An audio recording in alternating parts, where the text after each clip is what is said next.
I'm going to make the case the GOP is no different than Organizing for America or Organizing for Action. That's Obama's deal.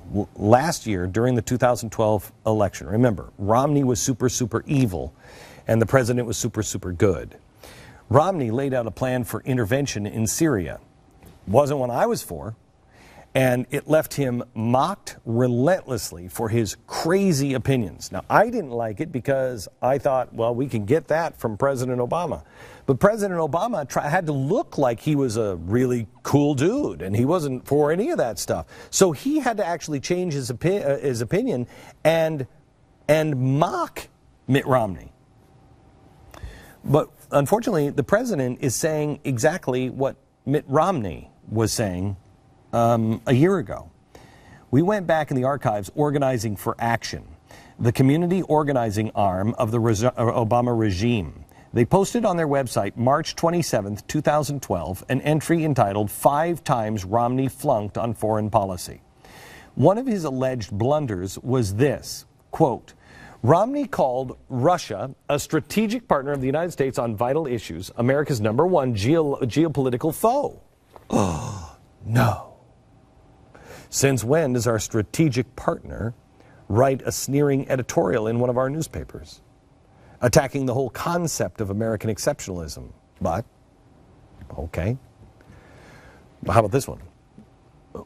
When does the media put their president on the cover of every single edition of Time magazine? Except for the one that ran here in the United States of America.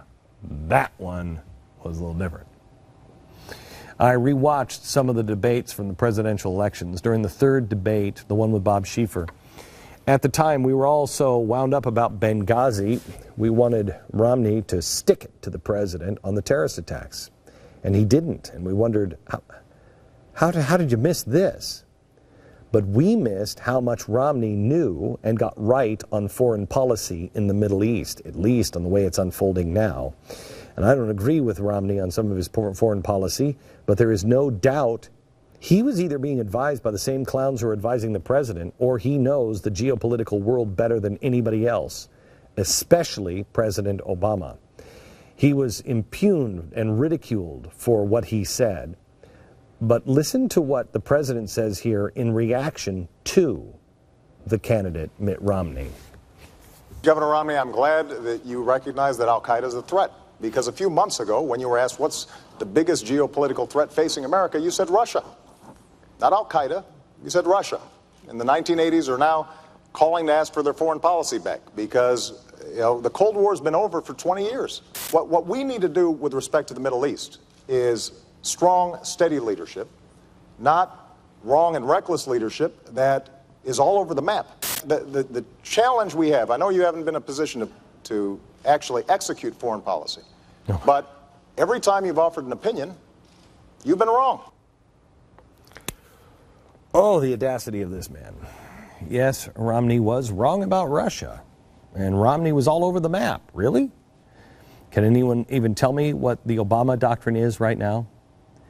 It is this president who is all over the map and reckless and wrong on every issue. After witnessing President Obama's own disaster in the Middle East, last week a foreign policy analyst pointed this out about Romney's policies. Quote, with all of these foreign policy initiatives, Syria, Iran, Snowden, who's out there causing problems for America? It's Putin and the Russians. It is Russia who has refused to extradite NSA leaker Edward Snowden to the United States. Does that sound like a good friend? Is the Cold War over? This caused President Obama to cancel a meeting with Putin during the G20 summit. Is that Cold War? It was Russia who blocked the UN action against Syria. Are they our best buddies? It was Russia who was suspected of supplying countries like Syria with chemical weapons. So in the debates, Romney defended his claim. It turns out he wasn't really wrong at all on Russia. This is what he had to say in response to President Obama. Well, of course, I don't concur with what the president said about my own record and the things that I've said. They don't happen to be accurate. But I can say this, that we're talking about the Middle East, and how to help the Middle East reject the kind of terrorism we're seeing and the rising tide of tumult and confusion. And attacking me is not an agenda. Attacking me is not talking about how we're going to deal with the challenges that exist in the Middle East and take advantage of the opportunity there and stem the tide of this violence. But I'll respond to a couple of things you mentioned. First of all, Russia, I indicated, is a geopolitical foe. Not a, excuse me, it's a geopolitical foe. And I said in the same paragraph, I said, and Iran is the greatest national security threat we face. Russia does continue to battle us in the UN time and time again. I have clear eyes on this. I'm not going to wear rose-colored glasses when it comes to Russia or Mr. Putin. And I'm certainly not going to say to him, I'll give him more flexibility after the election. After the election, he'll get more backbone. Okay, so here we are now.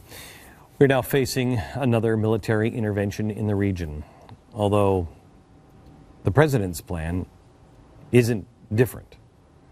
I don't know about you, but I prefer what he just said, what he was prescribing for Syria any day of the week. Unfortunately, he also went on to say that he would arm the terrorists, the rebels, which is exactly what this president is now doing. So I guess it didn't matter which one we would have voted for, does it? That sounds like the Republicans are just as bad as the Democrats and the Democrats just as bad as the Republicans. Watch what he says about the importance of Syria, but more importantly, avoiding any military action in Syria. Listen. Syria plays an important role in the Middle East, particularly right now. Syria is Iran's only ally in the Arab world. It's their route to the sea. It's the route for them to arm Hezbollah in Lebanon, which threatens, of course, our ally Israel. And so seeing Syria remove Assad is a very high priority for us. Number two, seeing the replacement government being responsible people is critical for us. And finally, we don't want to have military involvement there. We don't want to get drawn into a military conflict. Yeah, but he was ridiculed for this point of view. He was maligned by the left for wanting to provide aid to the good guys in Syria. I said there were no good guys in Syria. There would be no responsible people that would step to the plate. I guess I was right on that one. But isn't that what the president is saying he's doing right now? But the good guys still don't exist. Maybe President Romney would have understood that eventually. Maybe not. I don't know. But let me give you one last clip on Romney's viewpoint on the big picture in the Middle East, just so you can see how prepared and perceptive he was for this time. It may sound globalistic to some people, but compared to what this president is doing, it sounds mild. But that's usually the difference between the Republican and the Democrat. They're both globalists, but one is slower than the other. But the president blew him off and said, well, I don't care about all that. I'm just concerned about the people who killed us on 9/11, and we've done a great job in decimating them. Really? Because just a couple of months later, the Boston Marathon was bombed. But this final clip from Romney, after the president I himself congratulate him on taking out Osama bin Laden and going after the leadership in Al-Qaeda. But we can't kill our way out of this mess.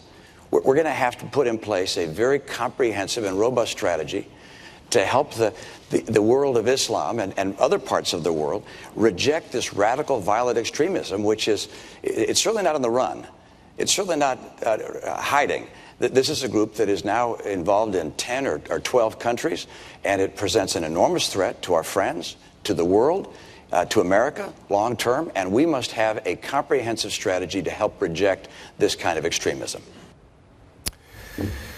This is the man America voted against in favor of the president, who at the time laughed in his face, turned around, and then did exactly the same thing, except with more military might.